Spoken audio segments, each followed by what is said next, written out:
ನಮಸ್ಕಾರ ಸ್ನೇಹಿತರೆ, ನಾನು ನಿಮ್ಮ ಸಿದ್ದೇಶ್ ಕತ್ತಿ ಮಾತಾಡ್ತಿದ್ದೀನಿ. ನಾವಿವತ್ತು BSc 4th semester passing package ಅಂದರೆ ಈ VSKB ಯೂನಿವರ್ಸಿಟಿಯವರು 4th ಸೆಮಿಗೆ ನಮ್ಗೆ ಅಲಾಟ್ ಮಾಡಿರುವ ಸಿಲೆಬಸ್ನಲ್ಲಿ ನಾವು ಯಾವ ಟಾಪಿಕ್ನ ಜಾಸ್ತಿ ಓದಬೇಕು, ಅದಾದಮೇಲೆ ಯಾವ ಟಾಪಿಕ್ ನಮಗೆ ಹೆಚ್ಚಿಗೆ ಮಾರ್ಕ್ಸ್ ತಂದು ಕೊಡುತ್ತೆ, ಅದಾದಮೇಲೆ ಕ್ವಶನ್ ಪೇಪರ್ ಪ್ಯಾಟರ್ನ್ ಯಾವ ರೀತಿ ಇರುತ್ತೆ, ಅದಾದಮೇಲೆ ಯಾವ ಆಥರ್ ರೆಫರೆನ್ಸ್ ಬುಕ್ನ ರೆಫರ್ ಮಾಡಿದರೆ ನನಗೆ ಎಕ್ಸಾಮ್ನಲ್ಲಿ ಚೆನ್ನಾಗಿ ಮಾರ್ಕ್ಗಳು ಸಿಗ್ತವೆ ಅನ್ನೋದರ ಕಂಪ್ಲೀಟ್ ಇನ್ಫಾರ್ಮೇಷನ್ ನಿಮಗೆ ಈ ವಿಡಿಯೋದಲ್ಲಿ ಸಿಗ್ತಾ ಹೋಗುತ್ತೆ. ಮೊದಲಿಗೆ ನಾವೀಗ ಸಿಲೆಬಸ್ ನ ನೋಡ್ತಾ ಹೋದ್ರೆ VSKB ಅವರು ನಮಗೆ BSc 4th ಸೆಮಿಸ್ಟರ್ಗೆ 6 ಯೂನಿಟ್ ಗಳನ್ನ ಅಲಾಟ್ ಮಾಡಿದ್ದಾರೆ. ಅದರಲ್ಲಿ ನಾವು ಮೊದಲಿಗೆ ಫಸ್ಟ್ ಯೂನಿಟ್ ನ ನೋಡ್ತಾ ಹೋದ್ರೆ ಇಂಟರ್ಫರೆನ್ಸ್ ಆಫ್ ಲೈಟ್ ಅಂತ ಮೊದಲನೇ ಯೂನಿಟ್ ಇದೆ. Second unit diffraction of light, third unit polarisation of light, fourth unit optical instruments, fifth unit optical fibres, sixth unit special theory of relativity ಅನ್ನುವಂತ ಈ 6 ಯೂನಿಟ್ ಗಳನ್ನ ನಮ್ಗೆ ಏನ್ ಮಾಡಿದ್ದಾರೆ, ಅಲಾಟ್ ಮಾಡಿದ್ದಾರೆ. ಮೊದಲಿಗೆ ನಾನೀಗ ಕ್ವಶನ್ ಪೇಪರ್ ಪ್ಯಾಟರ್ನ್ ನೋಡ್ತಾ ಹೋದ್ರೆ ಥಿಯರಿ ಎಕ್ಸಾಮ್ಗಳ ಕ್ವಶನ್ ಪೇಪರ್ ಇಲ್ಲಿ 70 ಮಾರ್ಕ್ಗಳಿಗೆ ಅಲಾಟ್ ಆಗಿರುತ್ತೆ. 70 ಮಾರ್ಕ್ನ ನಾನು 3 ಅವರ್ಸ್ ಲಿಮಿಟ್ಸ್ನಲ್ಲಿ ನಾನೇನು ಮಾಡಬೇಕು, ಕಂಪ್ಲೀಟ್ ಮಾಡಬೇಕು. ಪ್ರೀವಿಯಸ್ ಇಯರ್ ಕ್ವಶನ್ ಪೇಪರ್ಗಳನ್ನು ನೋಡ್ತಾ ಹೋದರೆ ಪ್ರತಿ ಕ್ವಶನ್ ಪೇಪರ್ನಲ್ಲಿ 3 ಮೇನ್ಗಳಾಗಿ ಕ್ವಶನ್ ಪೇಪರ್ನ ಡಿವೈಡ್ ಮಾಡಿದ್ದಾರೆ. ಅಂದರೆ section A, section B, section C ಅಂತ 3 ಮೇನ್ಗಳಾಗಿ ಅದನ್ನು ಡಿವೈಡ್ ಮಾಡಿದ್ದಾರೆ. ಅದರಲ್ಲಿ ನಾನೀಗ ಮೊದಲಿಗೆ ಸೆಕ್ಷನ್ A ನ ನೋಡ್ತಾ ಹೋಗ್ತೀನಿ. ಸೆಕ್ಷನ್ A ನಲ್ಲಿ each question consist of 1 mark, ಅಂದರೆ 1 ಅಂಕದ ಪ್ರಶ್ನೆಗಳನ್ನು ಇಲ್ಲಿ ಏನು ಮಾಡಿರ್ತಾನೆ, ಕೇಳ್ತಾನೆ. ಅಂದರೆ 15 questions into 1 mark is equal to 15 ಆಗುತ್ತೆ. ಅದೇ ರೀತಿ ಸೆಕ್ಷನ್ B ನ ನೋಡ್ತಾ ಹೋದರೆ question consist of 5 mark each, ಅಂದರೆ ಪ್ರತಿ ಪ್ರಶ್ನೆಗೂ 5 ಅಂಕ. ಇಲ್ಲಿ they are given 7 questions but we have to attempt for 5 questions only. ಅಂದರೆ ಅವರು 7 ಪ್ರಶ್ನೆಗಳನ್ನು ಕೊಟ್ಟಿರ್ತಾರೆ, ನಾನು ಇಲ್ಲಿ 5 ಪ್ರಶ್ನೆಗಳಿಗೆ ಮಾತ್ರ ಏನು ಮಾಡಬೇಕು, ಆನ್ಸರ್ನ ಬರೀಬೇಕು. ಅಂದರೆ 5 questions into 5 mark is equal to 25 ಆಗುತ್ತೆ. ನಂತರ ಸೆಕ್ಷನ್ ಸಿಗೆ ಬಂದರೆ question consist of 10 mark each, ಅಂದರೆ ಪ್ರತಿ ಪ್ರಶ್ನೆಗೂ 10 ಅಂಕ ಇರುತ್ತೆ. ಈ 10 ಅಂಕ ಯಾವ ರೀತಿ ಇರುತ್ತೆ, ಯಾವ ಮಾಡೆಲ್ನಲ್ಲಿ ಇರುತ್ತೆ ಅಂತ ನೋಡ್ತಾ ಹೋದರೆ ಮತ್ತೆ ಇದನ್ನ ಏನು ಮಾಡ್ತಾನಪ್ಪ ಅಂತಂದರೆ 7+3, 5+5 ಅಥವಾ 8+2 ಈ ಮಾಡೆಲ್ನಲ್ಲಿ ಏನು ಮಾಡ್ತಾನೆ, ಕ್ವಶನ್ನ ಕೇಳ್ತಾ ಹೋಗ್ತಾನೆ. ಅಂದರೆ 7 ಅಂಕದ ಒಂದು ಪ್ರಶ್ನೆ ಮತ್ತು ಅದರ ಜೊತೆಗೆ 3 ಅಂಕದ ಒಂದು ಪ್ರಶ್ನೆನ ಮರ್ಜ್ ಮಾಡ್ಬೋದು, ಅಥವಾ 5 ಅಂಕದ ಒಂದು ಪ್ರಶ್ನೆ ಮತ್ತು ಇನ್ನೂ ಒಂದು 5 ಅಂಕದ ಪ್ರಶ್ನೆ ಏನು ಮಾಡ್ಬೋದು, ಮರ್ಜ್ ಮಾಡ್ಬೋದು, ಅಥವಾ 8 ಅಂಕದ ಪ್ರಶ್ನೆ ಅಥವಾ ಇನ್ನೊಂದು 2 ಮಾರ್ಕ್ಸ್ ಕ್ವಶನ್ ಏನು ಮಾಡ್ಬೋದು, ಮರ್ಜ್ ಮಾಡಿ ಕ್ವಶನ್ಗಳನ್ನು ಕೇಳ್ಬೋದು. ಇಲ್ಲೇನು ಮಾಡ್ತಾನಪ್ಪ ಅಂತಂದರೆ they are given 5 questions but we have to attempt for 3 questions only. ಅಂದರೆ 5 ಪ್ರಶ್ನೆಗಳನ್ನು ಅವ್ರು ಕೇಳಿರ್ತಾರೆ, ನಾವಿಲ್ಲಿ 3 ಪ್ರಶ್ನೆಗಳಿಗೆ ಮಾತ್ರ ನಾವೇನು ಮಾಡಬೇಕು, ಆನ್ಸರ್ನ ಬರೀಬೇಕು. ಅಂದರೆ 3 questions into 10 mark is equal to 30 ಆಗುತ್ತೆ. ನಾವೀಗ ಕ್ವಶನ್ ಪೇಪರ್ ಪ್ಯಾಟರ್ನ್ ನೋಡ್ಕೊಂಡು ಬಂದ್ವಿ. ಅದೇ ರೀತಿ ನಾವೀಗ ಯಾವ ಯೂನಿಟ್ನಿಂದ ಯಾವ ಸಬ್ ಟಾಪಿಕ್ಸ್ನ ಎಕ್ಸಾಮ್ನಲ್ಲಿ ಕೇಳಬಹುದು ಮತ್ತು ಇಂಪಾರ್ಟೆಂಟು, ಆಮೇಲೆ ಯಾವ ಯೂನಿಟಿಗೆ ಎಷ್ಟು ಮಾರ್ಕ್ಸ್ನ ವೇಟೇಜ್ ಇದೆ ಅನ್ನೋದನ್ನು ನೋಡ್ತಾ ಹೋದರೆ ಮೊದಲೇ ಯೂನಿಟ್ ಅಂದರೆ ಇಂಟರ್ಫರೆನ್ಸ್ ಆಫ್ ಲೈಟ್, ಈ ಯೂನಿಟಿಗೆ 10ರಿಂದ 13 ಮಾರ್ಕ್ಸ್ನ ವೇಟೇಜ್ ಇದೆ.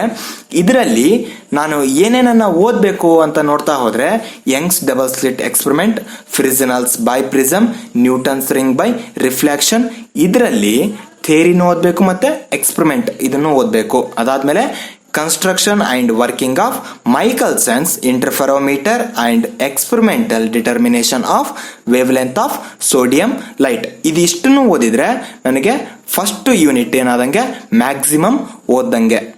ಅದೇ ರೀತಿ ನಾನೀಗ ಸೆಕೆಂಡ್ ಯೂನಿಟ್ ನೋಡ್ತಾ ಬಂದರೆ ಸೆಕೆಂಡ್ ಯೂನಿಟ್ ಯಾವುದು, ಡೈಫ್ರಾಕ್ಷನ್ ಆಫ್ ಲೈಟ್. ಈ ಯೂನಿಟಿಗೆ 18ರಿಂದ 22 ಮಾರ್ಕ್ಸ್ನ ವೇಟೇಜ್ ಇದೆ. ಇದರಲ್ಲಿ ನಾನು ಝೋನ್ ಪ್ಲೇಟ್ ಕನ್ಸ್ಟ್ರಕ್ಷನ್ ಆ್ಯಂಡ್ ವರ್ಕಿಂಗ್ನ ನೋಡ್ಕೋಬೇಕು. ಅದಾದಮೇಲೆ action of zone plate in similar to convex lens of focal length F ಇದನ್ನು ನೋಡ್ಕೋಬೇಕು.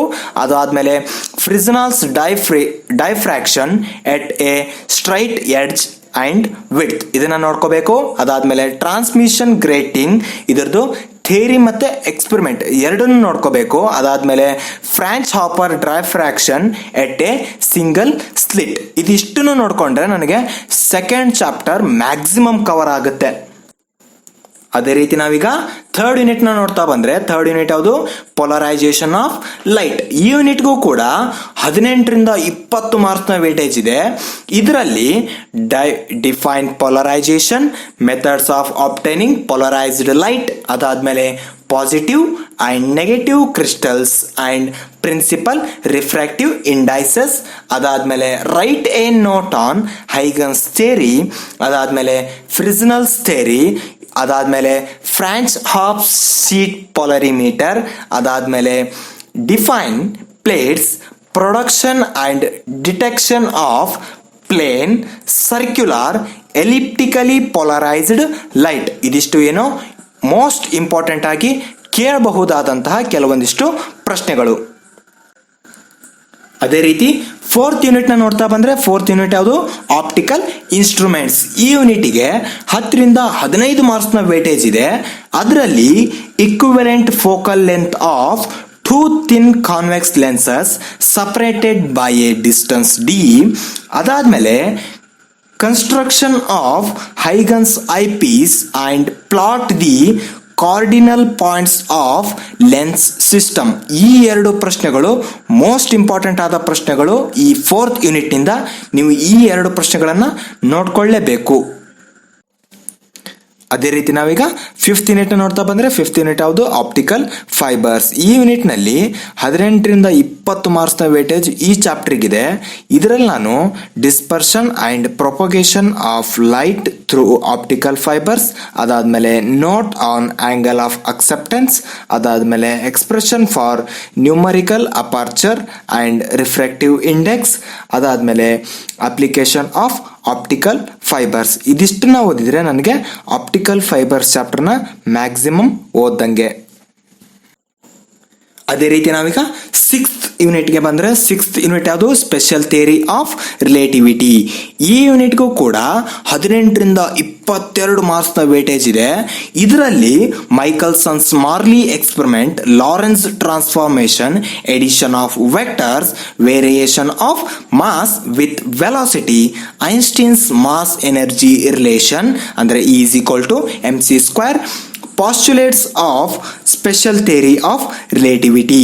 ಅಂದ್ರೆ ಈ 6 ಟಾಪಿಕ್ಗಳನ್ನ ಓದ್ಕೊಂಡ್ರೆ ನನಗೆ ಸ್ಪೆಷಲ್ ಥಿಯರಿ ಆಫ್ ರಿಲೇಟಿವಿಟಿನ ಮ್ಯಾಕ್ಸಿಮಮ್ ಓದ್ದಂಗೆ. ಈ ಚಾಪ್ಟರ್ನ ನೀವು ಬಹಳ ಕೇರ್ಫುಲ್ ಆಗಿ ಓದಬೇಕಾಗುತ್ತೆ.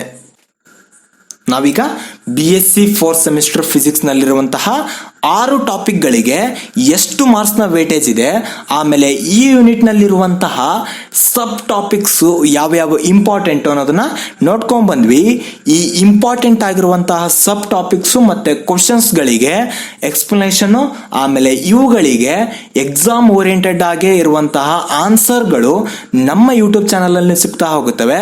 ನಾವಿಲ್ಲಿ ನೀಡಿದಂತಹ ಎಕ್ಸ್ಪ್ಲನೇಷನ್, ಆಮೇಲೆ ನಾವು ಇಲ್ಲಿ ಕೊಟ್ಟಂತಹ ರೆಡಿಮೇಡ್ ನೋಟ್ಸ್ ನ ನೀವು ರೆಫರ್ ಮಾಡಿ ಆಸ್ ಇಟ್ ಈಸ್ ಇದನ್ನ ಎಕ್ಸಾಮ್ ನಲ್ಲಿ ಬರೆದ್ರೆ ನೀವು ಎಕ್ಸಾಮ್ ನಲ್ಲಿ ಚೆನ್ನಾಗಿ ಮಾರ್ಕ್ಸ್ ಗಳನ್ನ ತಕ್ಕೊಳ್ಬಹುದು. ನಾನು ಎಕ್ಸಾಮ್ ನಲ್ಲಿ ಚೆನ್ನಾಗಿ ಮಾರ್ಕ್ಸ್ ತಕ್ಕೊಳ್ಬೇಕಪ್ಪ ಅಂತಂದ್ರೆ ನಾನು ರೆಫರ್ ಮಾಡುವಂತಹ ರೆಫರೆನ್ಸ್ ಬುಕ್ಗಳು, ಅದಾದ್ಮೇಲೆ ನಾನು ಬರೆಯುವಂತಹ ಆನ್ಸರ್ಗಳು ಯಾವತ್ತಿಗೂ ಸ್ಟ್ಯಾಂಡರ್ಡ್ ಆಗಿರಬೇಕು. ಅಂದಾಗ ಮಾತ್ರ ನನಗೆ ಎಕ್ಸಾಮ್ ನಲ್ಲಿ ಚೆನ್ನಾಗಿ ಮಾರ್ಕ್ಸ್ಗಳು ಸಿಗುತ್ತೆ. ಈ ಸ್ಟ್ಯಾಂಡರ್ಡ್ ಯಾವಾಗ ಆಗುತ್ತೆ, ನನ್ನ ಆನ್ಸರ್ಗಳು ಯಾವಾಗ ಸ್ಟ್ಯಾಂಡರ್ಡ್ ಆಗುತ್ತವೆ ಅಪ್ಪ ಅಂತಂದ್ರೆ ನಾನು ರೆಫರ್ ಮಾಡುವಂತಹ ಸೋರ್ಸ್ಗಳು ಸ್ಟ್ಯಾಂಡರ್ಡ್ ಇದ್ದಾಗ. ಹಾಗಾದ್ರೆ ನಾನು ಈ BSc 4th ಸೆಮಿಸ್ಟರ್ಗೆ ಸ್ಟ್ಯಾಂಡರ್ಡ್ ಆಗಿರುವ ಕೆಲವೊಂದಿಷ್ಟು ಬುಕ್ಸ್ಗಳು ಯಾವುವು, ಸೋರ್ಸ್ಗಳು ಯಾವುವು ಅಂತ ನೋಡಿದ್ರೆ ನಾನಿಲ್ಲಿ 4 ಬುಕ್ಗಳ ರೆಫರೆನ್ಸ್ಗಳನ್ನ ನಿಮಗೆ ಕೊಡ್ತೀನಿ. ಈ ಬುಕ್ಗಳನ್ನ ರೆಫರ್ ಮಾಡಿದ್ರೆ ನೀವು ಎಕ್ಸಾಮ್ನಲ್ಲಿ ಚೆನ್ನಾಗಿ ಮಾರ್ಕ್ಸ್ಗಳನ್ನ ತೆಕ್ಕೊಳ್ಬಹುದು. ಆ ಬುಕ್ಸ್ಗಳು ಯಾವಪ್ಪ ಅಂತಂದ್ರೆ ಮೊದಲಿಗೆ a text book of optics by Brijlal and Subrahmanyam. ಈ ಬುಕ್ಸ್ ಬಹಳ ಎಕ್ಸಲೆಂಟ್ ಇದೆ, ನಾನು ಕೂಡ ಇದೇ ಬುಕ್ ನ ರೆಫರ್ ಮಾಡೋದು. ಅದಾದ್ಮೇಲೆ A text book of optics by DS Mathur ಅಂತ ಒಂದು ಬುಕ್ ಇದೆ. ಅದಾದ್ಮೇಲೆ ಆಪ್ಟಿಕ್ಸ್ ಬೈ ಅಜಯ್ ಗೋತ್ಕರ್ ಅಂತ ಒಂದು ಬುಕ್ ಇದೆ. ಈ 3 ಬುಕ್ಗಳಲ್ಲಿ ನೀವು ಯಾವ್ದಾದ್ರು ಒಂದು ಬುಕ್ ನ ರೆಫರ್ ಮಾಡಬಹುದು. ಅಕಸ್ಮಾತ್ ಈ 3 ಬುಕ್ಗಳು ಅವೈಲೇಬಲ್ ಇಲ್ಲಪ್ಪ ಅಂತಂದ್ರೆ ನಮ್ಮ ಯೂಟ್ಯೂಬ್ ಚಾನಲ್ ನಲ್ಲಿ ಈ ಎಲ್ಲ ಇಂಪಾರ್ಟೆಂಟ್ ಟಾಪಿಕ್ಗಳ ಮೇಲೆ ಪ್ರತಿನಿತ್ಯ ನಾವು ವಿಡಿಯೋಗಳನ್ನ ಅಪ್ಲೋಡ್ ಮಾಡ್ತಿರ್ತೀವಿ. ನೀವು ಅದನ್ನು ಕೂಡ ರೆಫರ್ ಮಾಡಬಹುದು. ಈ ವಿಡಿಯೋಗೆ ಸಂಬಂಧಪಟ್ಟಂಗೆ ನಿಮಗೆ ಏನಾದರೂ ಡೌಟ್ಗಳಿದ್ರೆ, ಏನಾದರೂ ಸಜೆಷನ್ಸ್ ಇದ್ರೆ, ಏನಾದರೂ ಕಮೆಂಟ್ಗಳಿದ್ರೆ ನೀವು ಕಮೆಂಟ್ ಬಾಕ್ಸ್ನಲ್ಲಿ ಕಮೆಂಟ್ ಮಾಡ್ರಿ ಅಂತ ಹೇಳ್ತಾ